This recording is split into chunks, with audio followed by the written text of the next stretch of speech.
नमस्कार सर्व मैत्रिणींना आणि शुभ संध्याकाळ. इथे साहेब आले त्या ऑफिसमधून आणि येताना त्यांनी हा ऑफिसचा मोबाईल आहे त्यांचा, तर त्यांना जुना झाला होता तो मोबाईल, खराब झालेला. तर तिकडनं हा न्यू मोबाईल मिळालेला आहे आणि घरी आल्यानंतर साहेबांनी त्याचं अनबॉक्सिंग केलेलं आहे. मस्त असा मोबाईल आहे, कारण लागतो त्यांना ऑफिसमधल्या कामास तो. तर छान असा मोबाईल तर मिळालेला आहे. त्याचा आनंद त्यांच्या चेहऱ्यावरती दिसतोच आहे आणि त्यांच्याहून जास्त मला आनंद झालेला आहे. का तर कधीतरी मला हा मोबाईल मला शूट करायला मिळेल, रेसिपी शूट करायला मिळेल, याच्यासाठी त्यांना कमी आणि मला जास्त आनंद झाला होता. तो इथे पुढे तुम्हाला व्हिडिओमधून दिसेनच. तर मी विचारलं पण त्यांना, कधीतरी तुम्ही मला द्याल का? तर हो बोलले, देईल तुला व्हिडिओ शूट करण्यासाठी. तर असं काय, आणि हे गुरुवारच्या दिवशीच आलेलं आहे. गुरुवारी संकष्टी पण होती आणि स्वामींचा वार पण होता.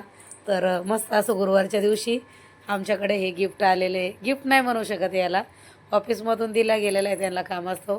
तर जे म्हणायचं ते म्हणायचं, आता गिफ्ट असो किंवा आपल्या कामाची वस्तू असो. तर इथं तयारी तर आमची झालेलीच होती, तयारी करून जायचं होतं आम्हाला पुढे. पण चार्जर वगैरे काय आले मोबाईलसोबत ते बघत होतो इथे. तर त्याच्यासोबत काही नव्हतं, फक्त एक चार्जर त्याचं तेवढंच आलेलं. तर इथे तयारी फटाफट केली. तसेच मग आम्ही निघालो इथे मठाकडे जायला.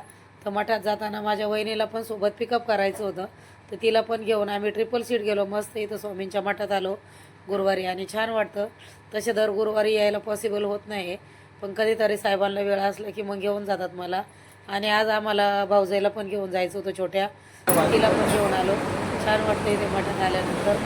जेवढं पॉसिबल होईल तेवढं येण्याचा प्रयत्न करतो. नाही होईल त्या दिवशी स्वामींचं आपलं घरातूनच काय नामस्मरण करता येईल तेवढं मी करते. बाकी अदरवाईज कसं वाटलं तुम्हाला, कसं नाही स्वामींचं दर्शन तर आता आमच्या व्हिडिओमधून मिळाले. तर चला, तिकडनं दर्शन करून प्रसाद वगैरे घेतला स्वामींचा, घरी निघालो. तर घरी निघताना ही छोटीशी क्लिप इथं शूट केलीत आम्ही. तर इथे साहेब आम्हाला दोघींना डबल सीट घेऊन जात होते, म्हणजे थोडक्यात आम्ही ट्रिपल सीट चाललेलो. थोडासा इथे कायद्याला आम्ही हे केलेलं आहे, कायद्याचं उल्लंघन केलं, कायदा मोडला. ट्रिपल सीट अलाउड नाही मुंबईमध्ये, पण गल्ली गल्लीतून साहेबांनी गाडी काढून आम्हाला आणलं.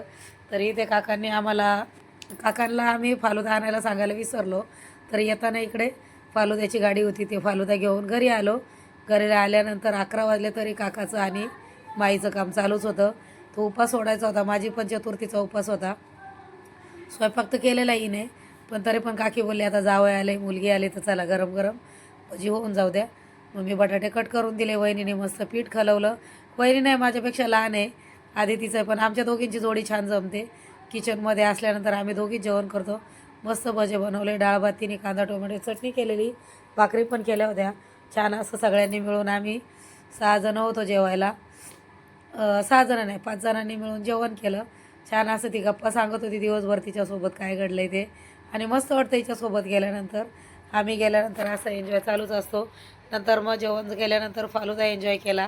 फालुदा एन्जॉय केल्यानंतर मी माझ्या घरी यायला निघाली. इथे बाहेर आल्यानंतर बघा, आता जेव्हा चंद्र दिसायला पाहिजे होता उपास सोडताना तेव्हा तर नाही दिसला, पण आता तरी दिसतोय.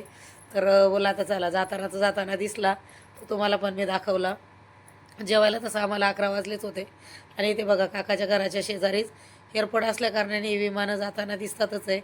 थोडंसं ते पण मी हे केलं आणि मग तिथून आम्ही निघालो घरी यायला. रात्रीचा खूप उशीर झाला होता आणि काकीकडे गेलं की आम्हाला 12 साडेबारा होतातच आहे तिकडनं यायला. तरी इथे बघा, आमच्या दांड्यामध्ये एवढ्या रात्री आलो तरी पण गर्दी, काय ना काय माणसं असतातच बाहेर, गाड्या वगैरे. अर्ध्या रात्री आलं तरी भीती नाही. कसा वाटला मिनी ब्लॉग, कसा नाही, नक्की सांगा काही कमेंट करून.